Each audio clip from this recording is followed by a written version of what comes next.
You have a first date coming up and you're excited about it because she seems to be someone special and it's really important for you that she likes you.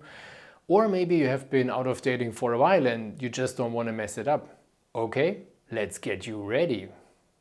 There are several principles to keep in mind within the field of dating and attraction. Most of them are simply character traits that are great to have if you want to be successful with women. Ideally, you really develop these traits and you don't only fake them.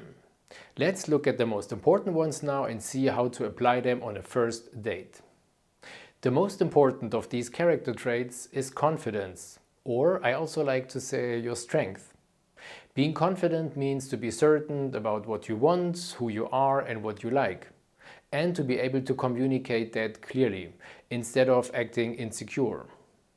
One way to portray that on a date is being able to use teasing, flirting, banter with her. So calling her out in between from time to time. Of course, mainly you have a normal conversation, you build rapport, you really try to get to know her, but in between you show that you couldn't care less how this date turns out by having some fun. At the same time, you don't have to be especially funny on a date. If that's not you, that's fine. It's important that you spark that flirty vibe as early as possible on a date anyway, to stay out of the friend zone and to set the right mood. It also shows that you're not intimidated by her looks, or maybe if she is cheeky, if she challenges you. You can do that by being cocky, by saying something like, hey, I'm used to people not actually really listening to me because of my good looks. Or if she recognizes that you like a lot of protein in your diet, you could say, yeah, of course, you see that I have to maintain these mountains of muscles. And this stuff works especially well if you don't really mean it. If it's more about like, yeah, you have a baby face like mine, or you're not the model type, or you're fit, but you're not the biggest guy in the room. If she was just surprised how well you were able to read her thoughts, you could say something like, yeah, of course, I know everything and I'm omnipresent, or whatever. Or simply brag about your perfect abilities in a foreign language, like mine, for example, speaking English without any hint of German accent.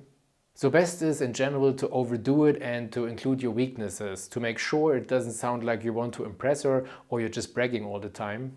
It's also great to use banter, to confidently say something like, hey, I'm afraid it won't work out between us because you are a dog person and I'm a cat person, or you like vanilla and I like chocolate. Or, I know that you're just using me to keep you warm. It's just to twist the situation, to turn the game around, to give her the feeling that she has to qualify herself. Call her modest if she seems to be bragging about something. Just try to twist things that she says. The whole time it's about punching up, not down, like you would do with a close friend. It's teasing, it's not about nagging, it's not about putting her down constantly, and only do it 10 to 20% of the time. And in the beginning, if you start out with this, if you learn this, just have one or two ideas to spark the right vibe early on and then just go from there, go with the flow. If she tests you, and she will, just stand your ground. Just don't let her push you off your center. If she calls you mean, for example, just agree with her. And the more confident you appear, the more she will test you, to be able to see if that's just a show you're putting on. Talking about agreeing. Don't agree with everything she says just to make her like you. At some point I realized that it's even fun to take chances to disagree, to show that you're confident and that you stand your ground.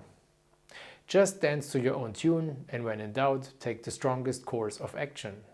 Of course, on a physical level, confidence also includes your body language, so just stand straight, head up high, shoulders back, and if you're sitting in a restaurant, just lean back and spread your legs wide, feel comfortable and show that.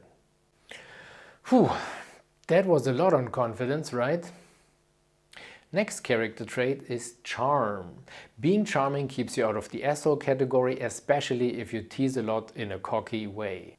She should associate you with feeling good, so just make her smile by the things that you do and the things that you say. Show her that you care about her as a person, not only her body and looks. Having said that, it's okay that you show her that you want her, that you're interested in her, but not that you need her. Being needy, being insecure is the most unattractive trait that you can show on a date. Just aim to have fun. Love is playful. Just stay light and relaxed and steer away from serious topics. Sometimes hard for me because I like deep talk, But if it's the same for you, you can always go back to teasing to spark the right vibe again. Also, be careful not to overdo it with compliments and only say them if you really mean it. Stay fully focused on her, keep eye contact, and of course don't check out other women when you're with her on a date. In general, you don't need to appear perfect, of course, on a date.